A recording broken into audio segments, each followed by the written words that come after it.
a harmless device that lets you watch TV shows across infinite universes. I just upgraded our cable package with programming from every conceivable reality. Does that mean we get Showtime Extreme? How about Showtime Extreme in a world where man evolved from corn? We're not so different.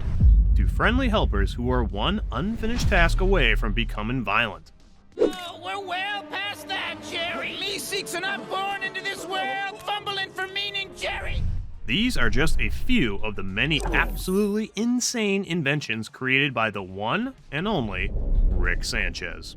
Today, we're diving deep into the wild world of sci-fi genius and total chaos as I rank Rick's inventions from level 1 all the way up to level 100. Let's start with the interdimensional cable box.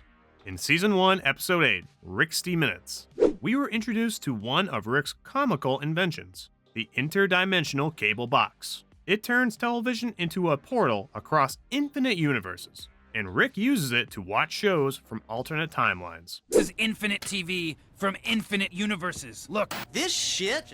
a movie about a guy eating shit. It's a pleasure to have you. The pleasure's all mine. All right, Jerry, when you're right, you're right. Now I'm hooked.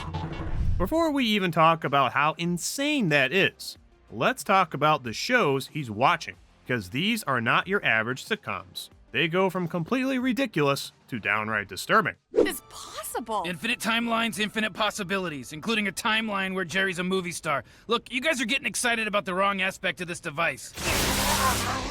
Here's another. I'm the killer. Wow, that one was really quick, wasn't it? And then who wants to narcissistically obsess about their alternate self? The invention provides access to all the television shows in the multiverse, giving way to various comical interdimensional TV shows. It's a 45 horsepower with anti-lock brakes. It's the brand new Sneezy XL. The horn when you honk it makes a sneeze noise. Deluxe. Oh, Mr. Sneezy, achoo. I'm ranking this invention at level 1 because it's basically harmless compared to most other things the insane mind of Rick Sanchez has come up with.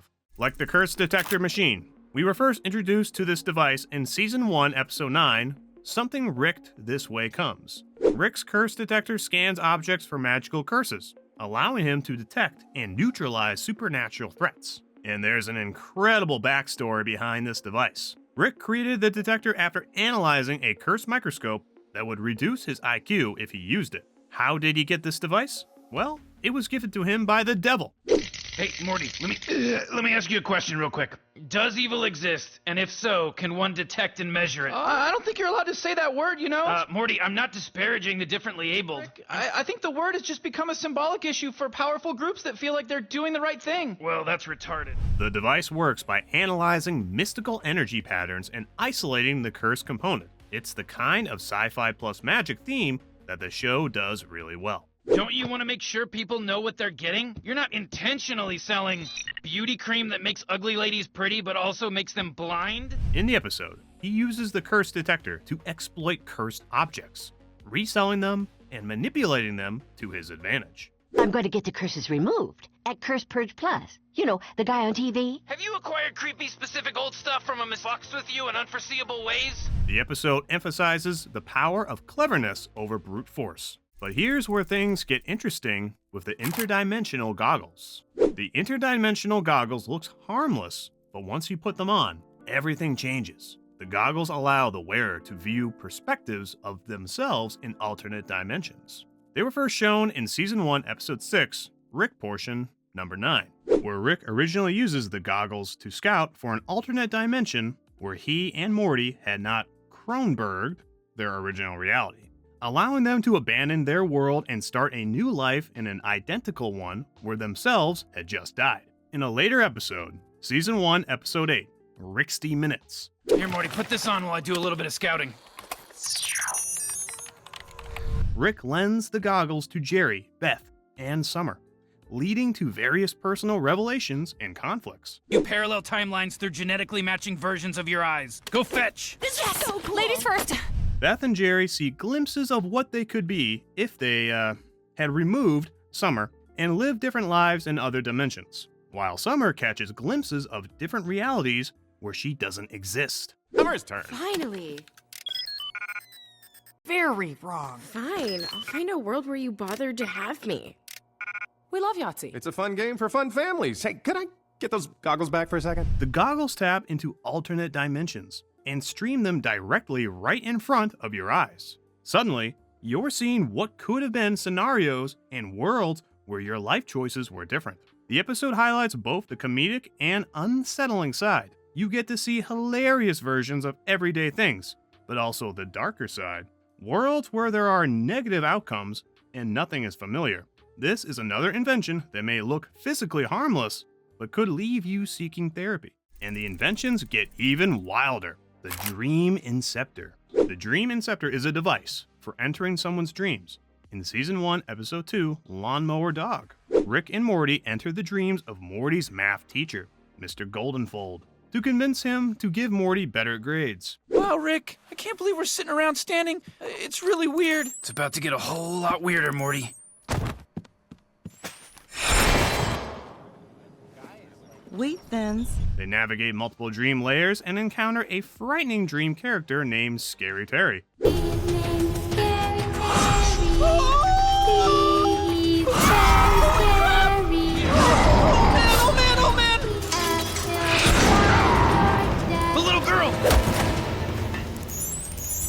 Anyone who has seen the movie Inception would almost immediately understand what the Dream Inceptor does. The device enables the user to interact with the dream as though it were a physical environment, changing objects, controlling outcomes, and navigating through multiple layers of subconscious thought. As the episode shows, it's brilliant, but extremely risky. This is because you don't get Morty Smith good grades, bitch! I know one thing for sure. I'm giving Morty an A in math. That is an original thought. Once inside, the dream world spirals out of control with unexpected threats and bizarre scenarios. But once again, I'm left in awe of the incredible genius of Rick Sanchez. But wait, there's more. The Shrink Ray. The Shrink Ray is one of Rick's complex devices capable of shrinking people or objects to microscopic size. In Season 1, Episode 3, Anatomy Park, Rick shrinks Morty to explore Anatomy Park, a theme park inside Ruben, a homeless man's body. He's in bad shape, Morty. Oh, jeez, Rick, what did you do? Gee, thanks, Morty. I want you to find Dr. Xenon Bloom. He'll know what's going on. Ruben. Ruben, Minnesota? Ruben on the table, Morty. What? Hey, Dad, where's Morty? He's busy. Inside Ruben, Morty discovers that the park is overrun by various deadly diseases and pathogens that have to come to life. What are those things? Tuberculosis coming in fast! Oh, no! Do you know what you've done? Because of these pathogens, Ruben dies and Rick, being Rick, uses a growth ray to grow Ruben to a massive size, eventually covering a large portion of the Earth before he explodes. A giant naked man over the continental United States. We've got feet here on the West Coast, Bill. And when you think it can't get any crazier, Rick wakes up and decides to invent the particle beam wristwatch. The particle beam wristwatch is a compact weapon that vaporizes objects instantly. In a scene from the episode, Rick uses the watch to vaporize targets while simultaneously releasing snakes to make it appear as though they were turned into snakes. Don't move! Stay back! This watch turns people into snakes! Stand down. Sometimes I wonder how Rick's mind works. This device is small, stylish, and completely overkill. Exactly what you'd expect from Rick. The wristwatch is portable, allowing instant access to power. A wristwatch capable of annihilating anything on sight is totally necessary and perfect for Rick's over-the-top problem-solving style. And it doesn't end there, because another one of Rick's inventions is the Neutrino bomb. The Neutrino bomb is one of Rick's most casually terrifying inventions. Introduced in the pilot, the Neutrino bomb appeared when a drunken Rick planned to use it to destroy Earth, intending to save only himself. Morty and Morty's crush, Jessica, it is capable of eliminating Earth without warning. I had to make a bomb, Morty. I had to create a bomb. What? A bomb? I'm gonna drop it down there. The bomb works by emitting high-energy neutrinos that pass through matter, making normal defense useless. It's a slow, invisible threat that can annihilate entire areas in an instant. In Season 3, Episode 4, Vindicators 3, Return of the World Ender, it is revealed that Rick's neutrino bombs have a 40% chance of being duds, and Morty has disarmed several during Rick's drunken episodes. The whole planet will get blown up with a neutrino bomb. And try to make it a lesson about yourselves. This demonstrates the nonchalant way Rick holds catastrophic power. Morty freaks out, but Rick acts as if this is all just another day. And if the neutrino bomb wasn't enough, Rick invents a method of psychological deduction called the Parasite detector system. The Parasite detector system is not a physical device, but a logical reasoning where parasites can only create happy memories. In Season 2, Episode 4, Total Recall, when memory-altering parasites infest the Smith household, Rick invents a thinking system capable of identifying them by analyzing patterns in memory and behavior. All right, everybody listen to me. I don't know if any of you guys are real, but this house has been infested with fake loved ones that spread through fake memories, and our planet will be destroyed if they get out. The core of their detection method is based on the presence of negative or unpleasant memories. Morty is about to shoot Rick, believing him to be a parasite, when he suddenly remembers all the genuinely awful, traumatic, or irritating experiences they've shared. I figured it out, Rick! The parasites can only create pleasant memories. I know you're real because I have a ton of bad memories with you. Morty realizes that while he has many bad memories with Rick, all of his memories with Uncle Steve or Sleepy Gary were all too positive. Would everybody just relax for a second? There's no such thing as an Uncle Steve. That is an alien parasite.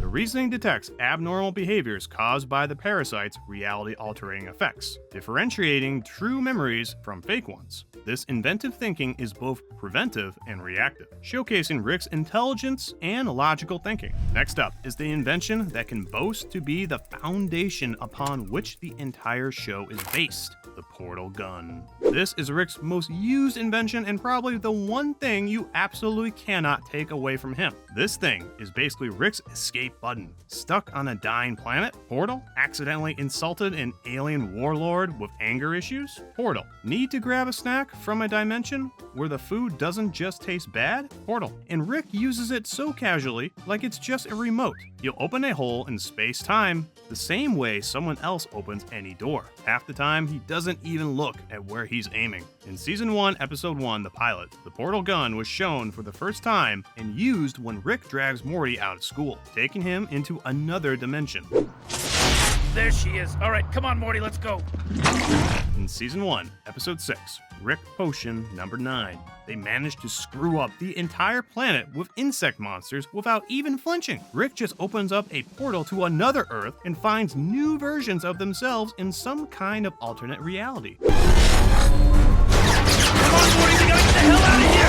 In Season 3, Episode 7, the Rick-Lantis Mix-Up, there are loads of Ricks flying through portals like they're playing laser tag, popping in and out of dimensions faster than you can blink. For fuck's sake. Hello, I'm Rick K22. This is my Morty. We're going from reality to reality. But even the portal gun pales in comparison to one of Rick's most powerful inventions, the central finite curve. The central finite curve is a huge wall Rick made around certain universes. Inside the wall, all universes where Rick is the smartest person. Outside the wall are universes where Rick is not. So the curve is just Rick's way of staying at the top of the food chain, where Rick is number 1. In Season 1, Episode 10, Close Rick Counters of the Rick Kind, we hear about the central finite curve for the first time. We meet the Citadel, a giant city full of Ricks and Mortys from different universes. This is the episode where we realize the multiverse is huge, and not every Rick is the same.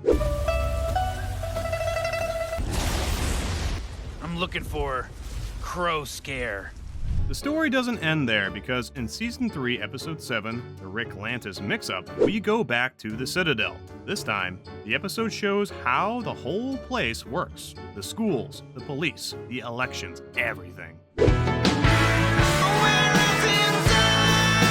Yeah, I think we actually have the audio for his speech here. And Evil Morty shows up again, but this time he becomes the president of the entire Citadel. This is where he starts planning something big, something that affects the whole multiverse. Hey there, there. How you doing? Great to meet you. I'm a plumber, sir. That's where things took a turn. In Season 5, Episode 10, Rick Mirai Jack, the episode where the central finite curve is finally explained, we learned that Rick and other smart Ricks built a giant wall in the multiverse. Universes where Rick is the smartest person alive and universes where he's not. Rick wanted to live in a place where he always wins, so he cut out all the universes where another version of him might be smarter. Back to you, Ricks. Thank you, Rick 716C. That fucking guy. Tell me about it. Meanwhile, in election news. But Evil Morty hates that system. He separated all the infinite universes from all the infinite universes where he's the smartest man in the universe.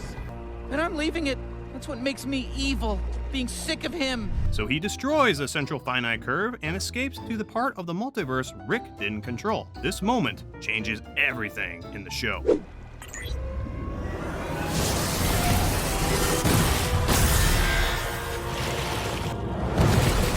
In Season 7, Episode 5, Unmortarican. Now that the central finite curve is broken, Rick and Morty can travel to the universes outside it. They finally go after Rick Prime, the super dangerous Rick who ruined Rick C-137's life.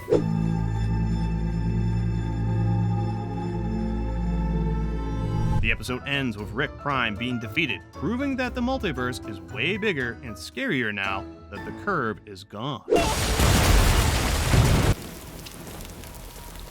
The central finite curve started as Rick's way of keeping control, and that's why the central finite curve is insane. Crazy powerful, every Rick inside is the smartest, but Rick C-137, he's the smartest of them all. The ultimate boss of the multiverse. And that's where we'll drop the portal gun for today. If you enjoyed this video, be sure to stick around for more content. Thanks for watching.